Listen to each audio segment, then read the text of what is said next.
Good morning, everyone. My name is Shana Horton. I serve as the rules attorney for the TABC. Today's date is June the 10th. It is 10:03 a.m. and my phone is ringing. Today we're here to talk about 4 rule amendments that we intend to propose in an upcoming commission meeting, and 2 changes to advisories. We had intended to talk about the e-commerce advisory today, but we've decided that due to not having a lot of time to review what the changes have been, that we're going to instead, and I know there's been a lot of interest, but we're going to instead in a few weeks, beginning of July timeframe, have a separate stakeholder meeting just on that one item. If you're here for that, then that's when we're going to do that. So just keep your eye out for a notice about a separate stakeholder meeting for that. With that said, we will go through these items in order. So 3394 and 4148. So what's going on here is in looking at 3394 and 4148, there was a lot of overlap about what you need to report and what changes you would need to report to us. And so I wanted to make sure one was in licensing and the other was in audit. They kind of had some different purposes. I wanted to make sure that they weren't in conflict and possibly try to meld them together. And in that process of discussing these rules, we realized that the audits rule 4148 has become obsolete because of the changes we've made to our application system because of AIMS. So essentially, there were pieces of information that we used to collect that we've whittled it down, and we no longer collect that information. And so that rule is no longer necessary. So we are going to propose that we repeal that one. We also ensured that in Rule 3394 that we still have the ability to ask for information that we need to determine if there's a tier violation or anything like that, or subterfuge or change of ownership has occurred that was not reported to us. And then 3394, it's just a little bit of a rewrite, and I can see that you don't have a markup. So I might need to give you guys a markup. Could just be the way that just didn't translate. So that's just a regular cleanup, like we always do. And you download it, yeah, and open it, Joe. I can do it. In any event, that's kind of the rundown on item 1. So I will open it up to any questions or comments that you all have on that. Feel free to unmute yourself and state your name and make whatever comments or ask questions. This time is yours. Shana, Marcus Schwartz. Can you hear me? Yes. Okay.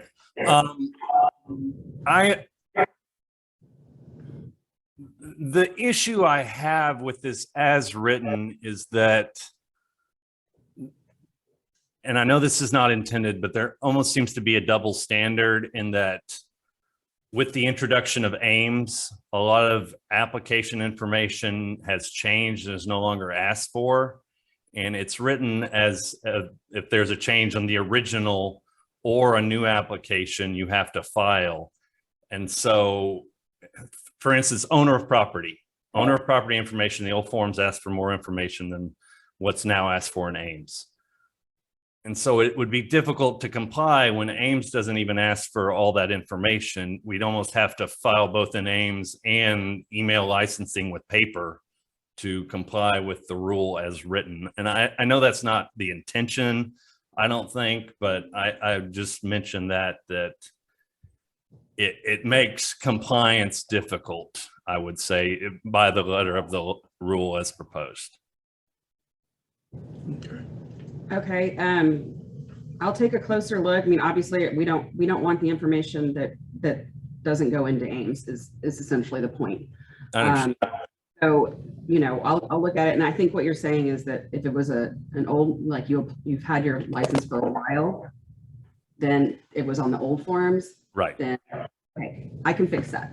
Thanks for pointing that out.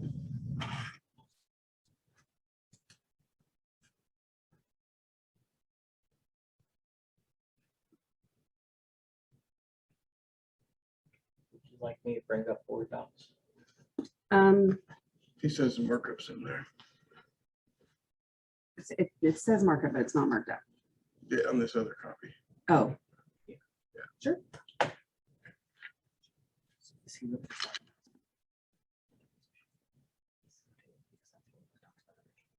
Okay. Okay, Marcus, Matthew's question is, are you talking about the information in C1, or is there a problem with 2, 3, or 4? C1 was the thing that first caught my eye. And then also, for instance, in D, although I don't think D, well, yeah, no, D would, because there's different levels of disclosure, so to speak, in Ames versus original applications.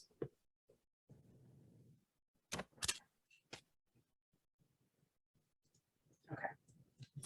Well, and I'd note, I think we realize this, changes related to control cannot currently be filed under Ames. So I'm not even sure what that's going to look like when it does. Something we are working on. Yeah, it's in the works as supplemental changes are finally being worked through. I think once they finish up some of the excise tax program and reporting, that'll be the next big priority. Does anyone else have questions or comments on item 1?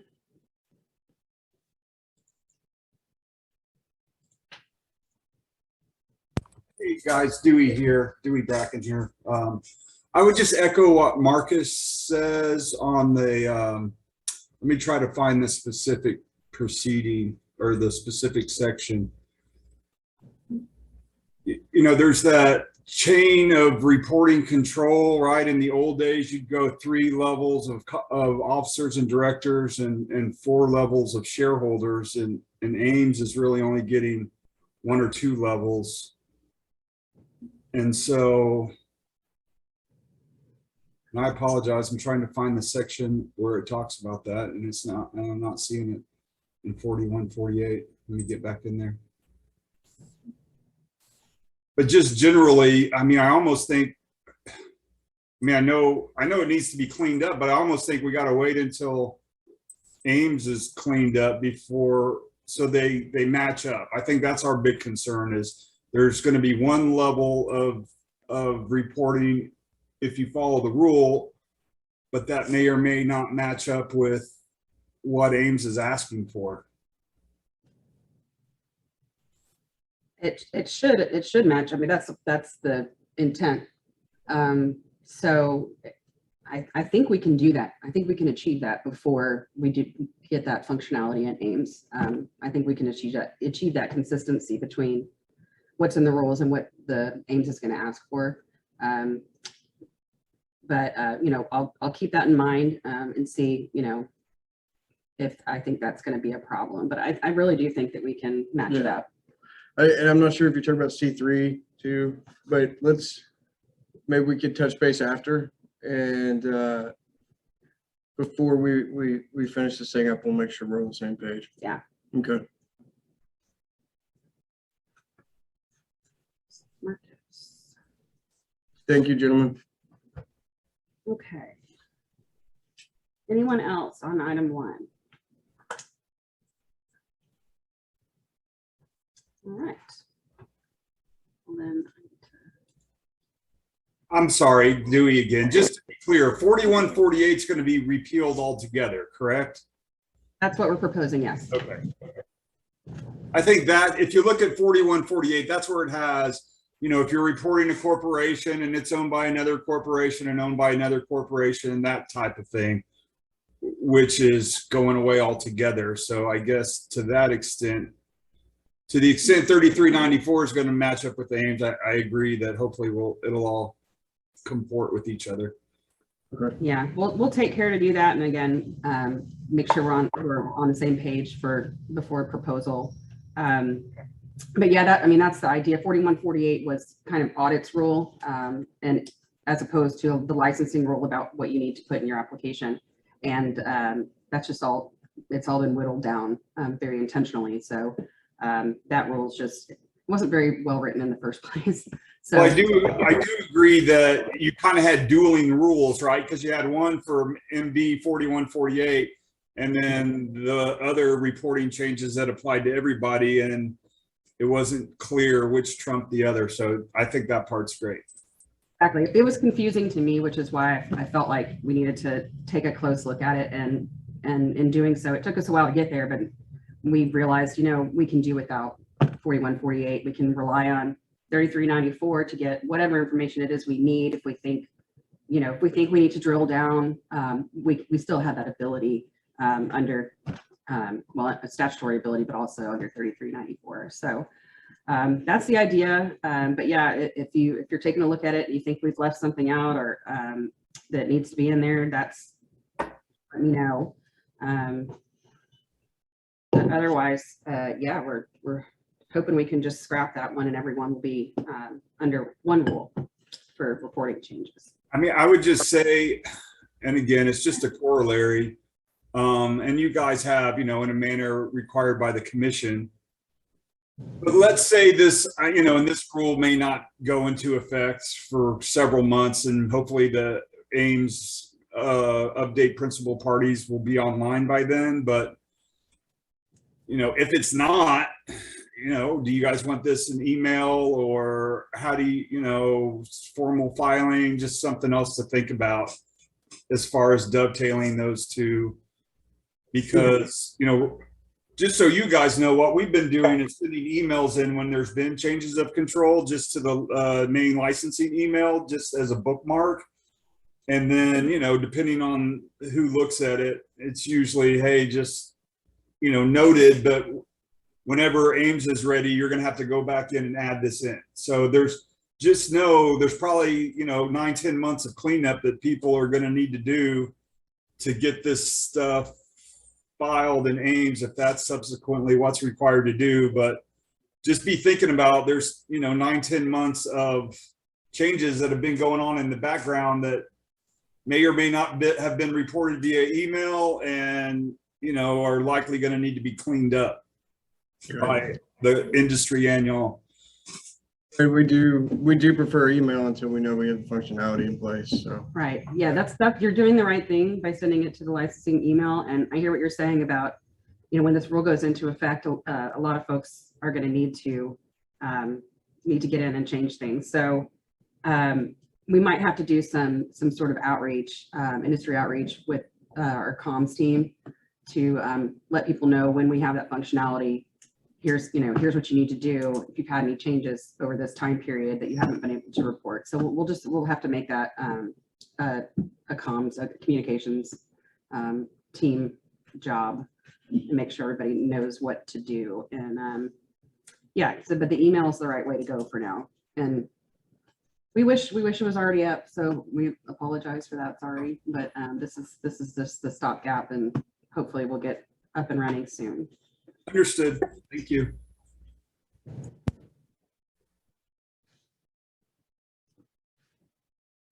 Okay, anybody else? Okay, where is my mouse? There it is. All right, item 2, nonprofit entity temporary events. This is just a minor addition to the rule to during sunset. The sunset bill failed to include that nonprofits can conduct auctions on other licensed premises. And so what we've done here is just make it clear that is still allowable under the circumstances. This is something that, that's how we've been operating, but we just wanted to go ahead and put it back in the rule so that it's very clear that this is authorized. Are there any questions or comments about item 2, the amendment to Rule 3378? Marcus Schwartz here.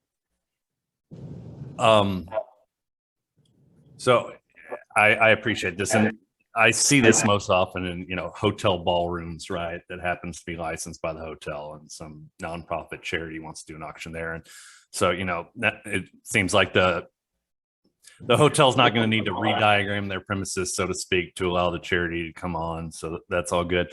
I'm guessing though, and this isn't necessarily a change, but should the nonprofit go ahead and diagram their specific little area when they're applying for these temporaries? That would be preferable, yes. Thank you.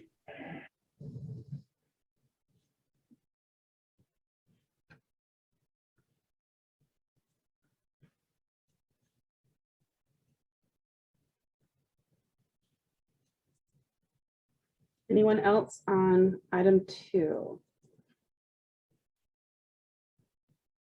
This isn't intended to change anything. It just, we just wanted to essentially clarify that this is still something you can do. All right, if we're ready to move on then. Item 3, sort of similarly, this is something that was kind of lost in the sunset process, and we wanted to add it back in. We've had a lot of questions about it, and we thought the best thing to do is to just spell it out in a rule. And this is essentially where do you have to purchase your your wine or malt beverages for a temporary event? If you're a mixed beverage or private club, is it where the event is held? Is it in the county where your primary permit is?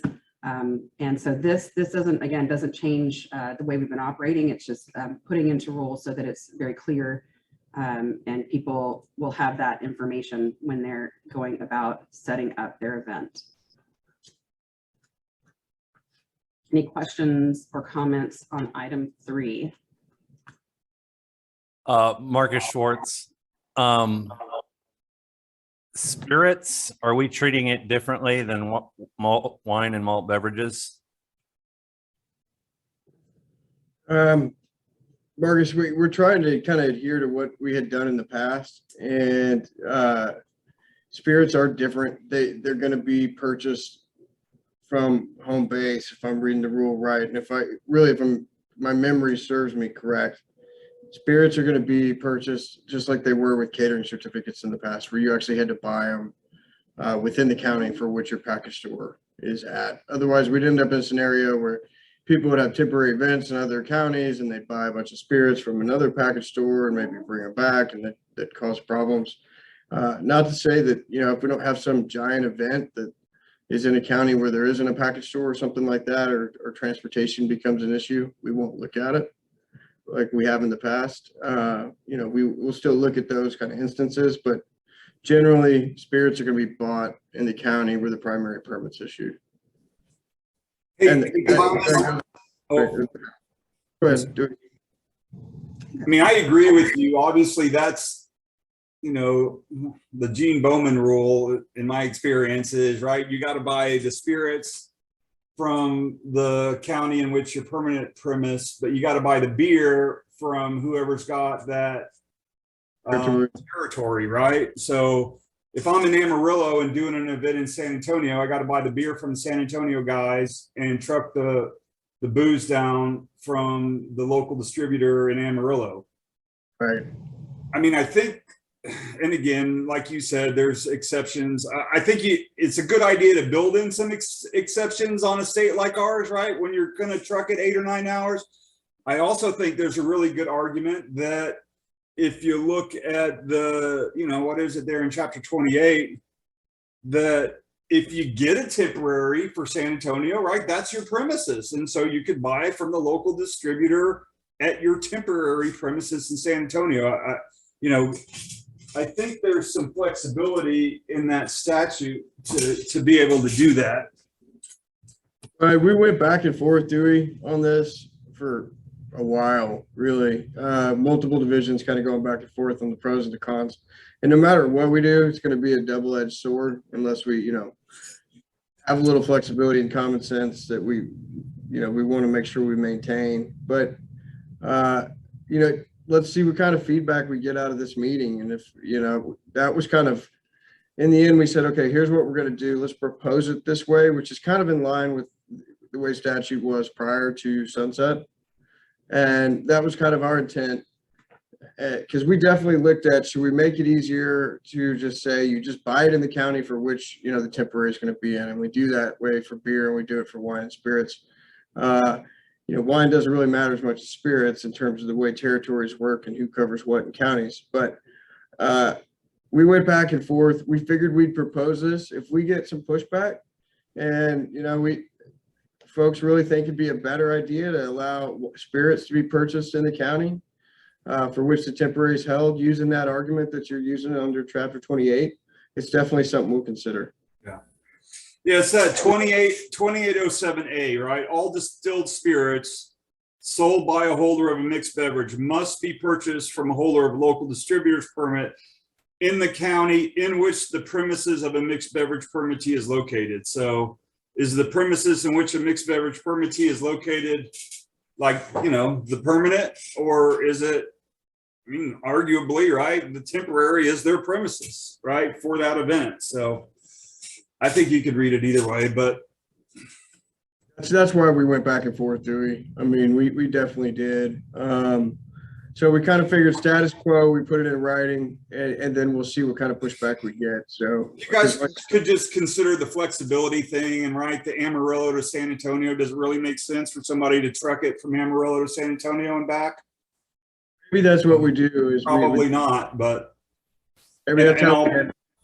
You know, and I think some clients won't care and some clients will, right? But you know, every once in a while, you know, usually your temporary is going to be in your county. It's not going to be a big deal, but there are going to be circumstances where, you know, you're driving 8 hours when you can go to your local Specs or Twins or Goody, whoever, and just pick it up.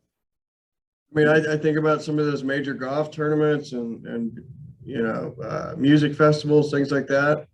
And if you've got a caterer coming across county lines, it's a lot of work to transport all that. So maybe the solution is we put in something in here that gives us the authority to make an exception under circumstances.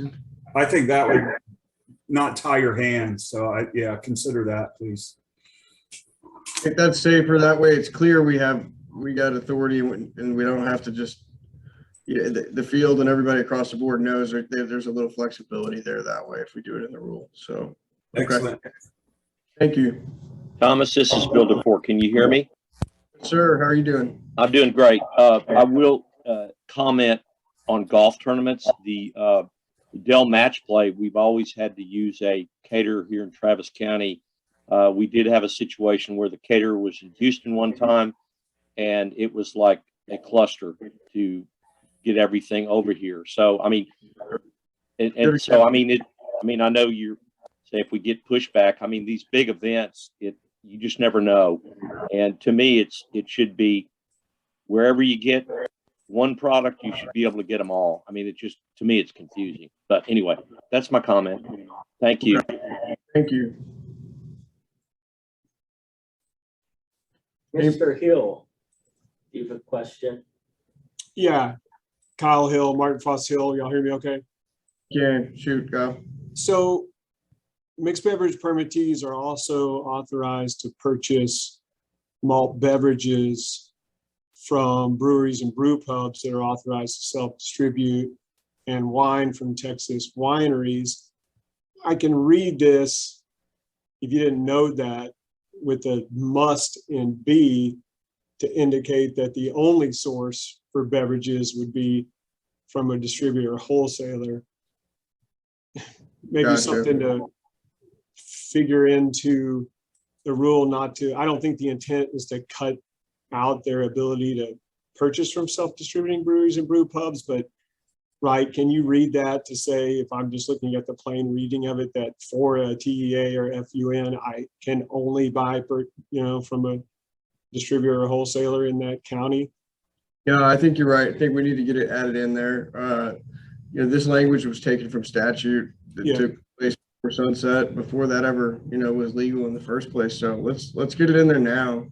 and make it clear so we don't have to worry about it down the road. The only weird quirk is that there is a corresponding rule that is with sans statutory support that I've ever found that requires private clubs to purchase wine from an LP, which doesn't make sense, but that's there too. But that would just be an added, I guess, complication. But yeah, something along those lines, not to take away that purchasing ability. Thank you. Yeah, thanks for pointing that out.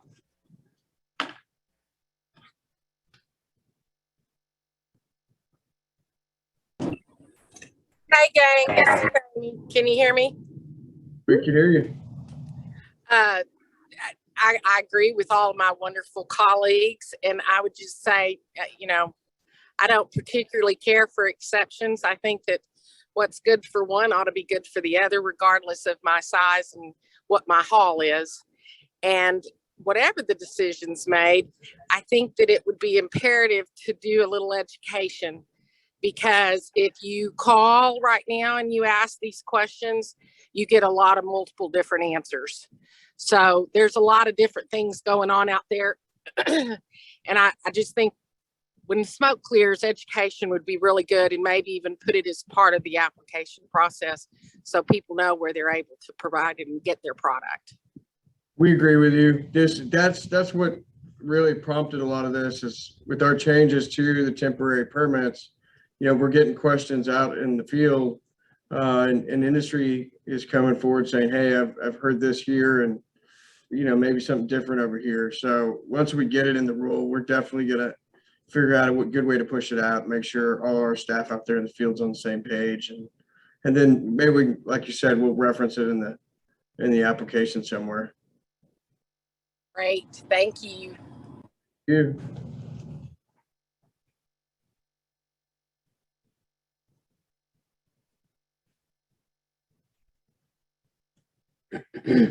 Any other comments or questions on item 3? I can't see if there's hands or anything. Okay. If not, then we'll go ahead and move on to item 4, and I'm going to let Thomas take the wheel on this one. Okay. 45-117, Gibson Advertising Specialties. I reproduced 45-113 below the amendment, just so you all could see how those two compare, because the idea here is to have them be parallel for malt beverage and spirits. So. Thank you, Shana. This is something we've talked about off and on, and we really need some input here from all parties on whether you think we ought to make this move or not. Right now, our rules based on statute for beer, which gives us the authority to develop these rules, they really have rules about how signs can be given to retailers by distributors and authorized manufacturers, and then what kind of content can be on those signs. And, going back 10, 15 years ago, one of the first things I remember being taught in marketing is that we apply 45-113, which is a beer rule, to the wine and spirits when we talk about signage. And it didn't make any sense at the time really to have that as our application when in reality it's not in the rule itself. So over the years, we've talked about different solutions and what the pros and the cons of trying to get it in rule. There's always the argument that signs for wine and spirits fall under advertising specialties, and therefore they're permissible there. But advertising specialties have a pretty low dollar limit, $125 per brand per retailer per year. And a lot of these signs that are in the market cost a lot more than $125.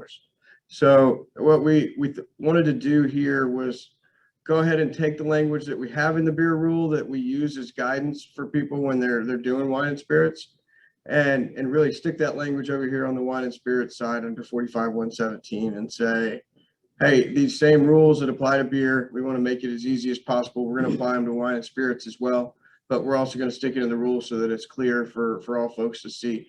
As far as I can tell, everybody adheres to it that way. Most industry members, if you talk to them, they're going to tell you on the wine and spirit side that they can't put together a sign with the retailer's trade name in it. And regardless of whether that's in rule or not in 45-117, that is the case. We would consider it a violation of 10207 as a benefit. This rule just goes the extra step of making it clear, hey, signs specifically are okay for wine and spirits. Here's how they end up in the retailer's hands. And they're not limited to that $125 that advertising specialties are. And again, it's just a copy of the malt beverage rule for signage. So we wanted to just take in as much, as we could from everybody there, see what kind of feedback we get. I think it'd be a good place for it, and this is a good time to do it. But we've looked at it in the past, and there's definitely been, different kinds of concerns for different reasons. So any input now or any input, if you don't have anything now, definitely down the road, we'd like to hear from you. Any questions on it so far? I keep looking at the white box because that's the speaker here that in front of Shayna that we keep hearing. I feel like Fraser, I should be saying I'm listening or something. We're sitting here, but I guess I'll also add, one of the things we were looking at, especially with the direction we're going with this e-commerce advisory and looking at digital advertisements as being or equating those to like in-store signage. We also thought that $100 threshold could be a little bit of a hamper to kind of allowing some of that. So we thought making that align with how the rule works for malt beverages would also be appropriate.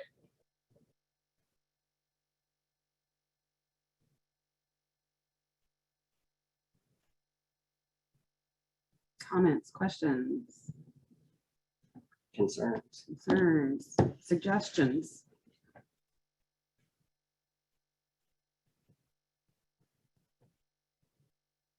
Okay. Not hearing any. okay, we'll look for follow-up in writing once you guys have had some time to think about it. Yes, and for the rest of these items, I'm gonna pass it over to Matthew and Thomas. But for those first four, well, for all of these, as Thomas was saying, if you think of something later, my email is always a good way to go, or the rules at email to get those comments to us. If you send them to me, I'll get them to whomever was working as the subject matter expert on the rule, and we can, work together that way. So I like to be the clearinghouse on all that stuff, but you can also, of course, call any of us anytime. We are intending for this to be proposed, I think in July 20. in July. Mhm. So we need your feedback as soon as possible. Thanks, Shannon. Matthew, why don't you start us off? Where do you want to start? Okay, so the next one is the cash credit law advisory. Okay. The main thing that's been changed to this from the last time that we had it or talked about it at a stakeholder meeting is on the very last page. There were some issues with the dates on the payment calendar as an example and how that worked out. So that got updated. And if you joined us late, we did skip item 5. We've decided that deserves its own dedicated stakeholder meeting, and we will be holding that. Once we release the Yeah, draft. once we've released the draft. So, 3 weeks, a month, and we'll have a separate meeting on that. So that's why we skipped to 6.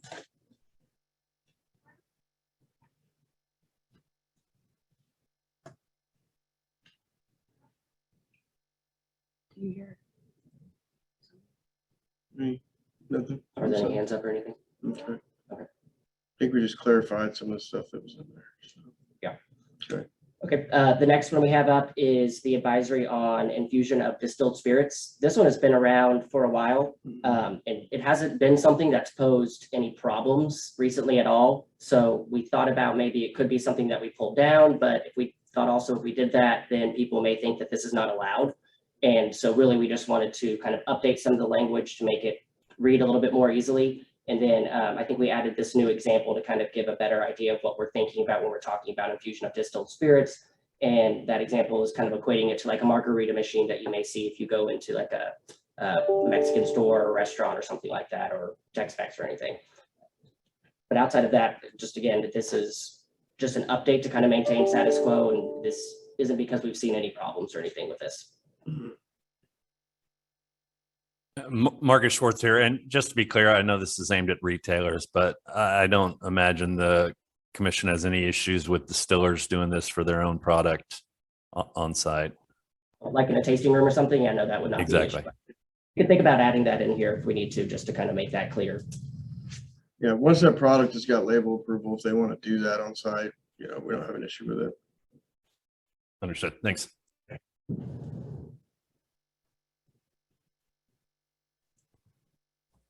Hey, I guess it's semi-related to this, and I don't know if y'all have dealt with this issue, but I'm sorry, Dewey here. We've been getting requests about, it's basically infusing ice cream with spirits and, whatever, a mocha shake, right, with a shot of whiskey in it or whatever, alcohol. Sure. I've been advising people that that's going to be considered a beverage and not a food when you do it in that context. But I'm just curious if you guys have seen that or dealt with that issue, and if there's anything that relates to that out there in the area of, is ice cream with alcohol added? Is that a food that you add a shot of alcohol to, or is that now considered a beverage? Yeah, there's an old AG's opinion that talks about milkshakes and things like that and adding ice cream, which indicates it treats them like a beverage at the time. A lot of the time when it comes to ice cream, too, if we spent some time looking at that and we talked to the feds about it. So let's say you're at the manufacturing level wanting to produce ice cream with spirits in it. The feds now are really looking at that closely at the TTB level and in formulation, and they're really saying anything over about 2% alcohol, they're treating as a beverage when it's an ice cream or a popsicle or something along those lines. And I may even be a little high with that 2% saying that. That's just kind of a rule of thumb. So they treat it as a beverage. We're leaning more and more in that direction these days. As treating it as a beverage versus a food product, especially when it's going to be like ice cream, something like a milkshake, something like that, Dewey. So if somebody's doing it, Alamo Draft House, they have some milkshakes with some spirits in them, right? But they've got a liquor license, so it makes it work. So I guess the follow-up question is, can I now do a drive-through ice cream shop if I have an MB and take it to go? Is that considered food, or do I need to order a hot dog with my alcoholic shake? Nice. I think because it has alcohol in it, we would consider that as an alcoholic beverage. And I think that would be consistent with kind of our interpretation that then to even serve or sell that, it would also require a permit. Roger that. I get it. If they have an MB, that part's legal, but could they, under the to-go rules, do they have to sell it with a hot dog or some other entree? Or is that, while it's considered a beverage, is it also considered a food that doesn't need a separate piece of food to be sold with it? Dewey, I don't know if I'd want to create a standard like that in a meeting like this, but we'd kind of have to see what it was, because if we said yes or no, it'd be different the way somebody else formulated it. I mean, I got another question up here, and I'll leave their name off, but they're talking about like in an on-premise location. What if just an ice cream retailer starts infusing ice cream on the premises? Well, we have had some of those, and they've actually then gone and got a mixed beverage permit. Yeah, in the past, some of them we kind of looked more like an industrial, but as Sunset. And really, as the feds have changed their direction on ice cream, we've had to follow that based on are the sunset changes to labeling laws. Yeah. And I will say, the more I think about that, I think it's really difficult to have a bright line standard for whether that beverage is going to be considered food for purposes of to go. And it's probably something that the agency would have to look at and look at the specifics of the amount of alcohol that was added. So for example, if it's someone that is like an ice cream shop and they have an MB, and maybe they're adding, not even a whole shot, maybe not even a fourth of a shot, but a small amount to some ice cream just to actually flavor it, then maybe we could consider that just food. But if it is something where they're adding in like a full shot or 2 shots or something that would basically equate that amount of alcohol to a normal like mixed drink, then it'd be hard to kind of qualify that as food for purposes of allowing the to-go option. Well, that makes sense. And doesn't directly relate to this, but it starts to cross over. And as this business model becomes more and more prevalent, just something to think about for future. Definitely. Thank you. I think for bringing that up. I really hate that Dewey brought this up. Because let's just be real clear. There's a lot of real inconsistencies out there. And you've got people that are making things, ice cream, Italian ice, et cetera, who have been told they need no permit at all. And so you've got some that are permitted, some that are not permitted. And if something's going to change, I think that it's going to be imperative to get some kind of information out there, because it's going to completely change the course of the way some people do business, because they're operating without a permit upon what they believe were the instructions of the commission. So that's just my FYI. I totally agree with you.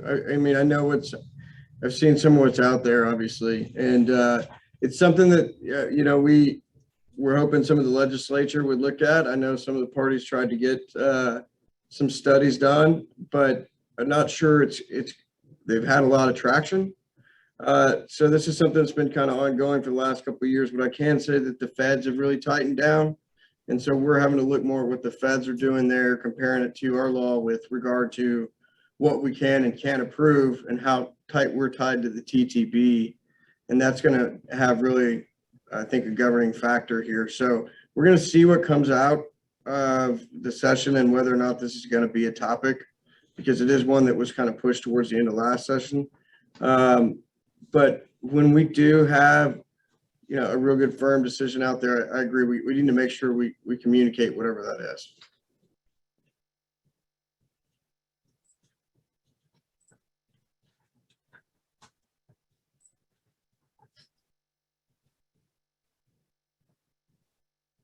Anybody else? Amy? Nope, I'm good. Thank you. Okay. Thank you. What else we got? Oh, I'll go. Okay, and so next up is item 8, and this is a repeal of, what is this? It was advisory 41 that talks about expanding the collaborative effort with the comptroller's office to collect delinquent taxes. This operates more as a press release, and so we felt that it's really not necessarily appropriate to keep it as an actual marketing practices advisory. So we decided to repeal it, but I will say that, you know, the repeal of this doesn't mean that we're also not still working with the comptroller's office for delinquent taxes. That is something that TABC still looks at and is always in communication with the comptroller's office on.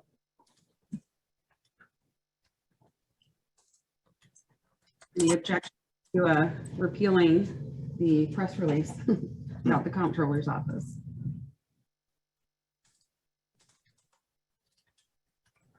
Trying to get our extraneous and multiplicity of advisories down to a trimmer bunch. Okay, not seeing any hands. That concludes our agenda. So before we sign off, does anyone want to go back and make a comment on any of the items that we discussed today, something that came to you after we moved on? She's going to learn not to say that at the end when I'm on the line. Okay, cash and credit law. I hate going backwards, but credit law, you have a violation, you're on the list. Used to, you could go back and see when you were on the list, at what time, and you could pull that old list. Now, I don't know if it's because of Ames, if it's because the way public inquiry has changed. How do you know when you were on the list before and when you were not? Does anybody know the answer to that? That is a great question. Unfortunately, I do not think we necessarily know up here because it is more of an IT question. I would believe that has something to do with the transition over to Ames. But we will definitely look into that because that is actually really important and information that people need to know and be able to look up. Well, especially if you've been on the list 3 times, and with COVID, and the staffing issues that everybody in the industry is seeing, some retailers are not getting their invoices properly. And so they don't even know they have a balance due, and suddenly they're on this list. They are cited. They go back to try to figure out when they were on the list, when they were reported, and we can't get any factual data. And I've resulted in to go into open records and asking for everything to determine how, when and how and with what balance they were reported. And that's still outstanding, which tells me that I'm not the only one struggling. So I think that in some way, maybe this rule needs to encompass how you're going to handle historical violations of credit law if we can't see the history. That's just my 2 cents. Thanks for pointing out, Amy. You know, I know audits been working on that, and they may have a solution in the background. I'm surprised that they can't get you the history there. I mean, I'm not saying, I'm surprised in that you'd have to go to that to get the open records, because they've got to have a way to do it, unless we just had some real problems with the transition. But I know that it is kind of a work in progress, and there has been problems with the system. So let me spend a little time talking with Josh and kind of see where we stand. And if we need to, we'll make some changes here. And it sounds like maybe we ought to do, once we get whatever it is straightened out in terms of where that history's out, maybe we need to put something out through Constant Contact, whenever emails to the industry saying, hey, here's where all the info is on cash credit law. We'll tie it to the release of this updated advisory and make it clearer and easier for folks to see. It sounds like it's probably more of a, we just need to know where to look, and then we had some problems in the transition piece. But of course, we got to make much appreciated. And the other fact is that there appears to be a presumption that the report is actually, the person reporting is accurate, when in reality, I think we're finding more that the report to the commission was more inaccurate. So just something to consider. Okay. Noted. Thank you. And what else we got? I see a direct message that says, that has the, okay, so I have a link to the delinquent list. I'm clicking on it now.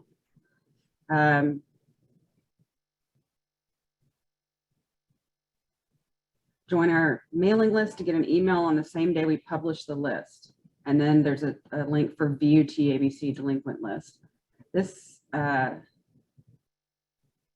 It's the old one. That's if I wanted to retain every list as it's published, and I don't really want to do that. I mean, you're talking about an avenue to go in and just look at historically what those prior lists were that, you know, happened before whatever the current publication is. Exactly. You got it, Matthew. I think that may have happened when we went from publishing it on like the TABC website to now moving stuff over to this, the data.texas.gov portal. That makes sense. Yeah. So we need to find a way to make sure we're covering that. Yep. Okay. Thank you. Thank you.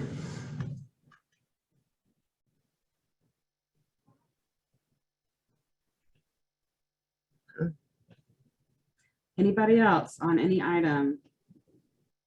We just have a few more minutes here. Okay, looks like that's it. As always, reach out to us if you think of anything else. We want to get these in really good shape before we propose them at a commission meeting. It's always our goal to address all the issues. We have a question. Hold on.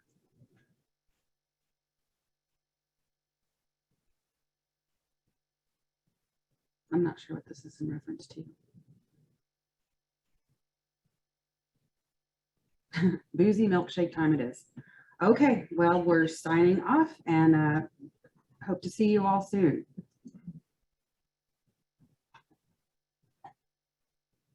What is, do we need to answer? I don't know what that's about. I can speak real. It seems to be very specific about a potential protest. So I will say, if you contact licensing, or you could email one of us three up here, and we can offline kind of discuss your specific issue and kind of address that. Thanks. Thank you all. We appreciate it.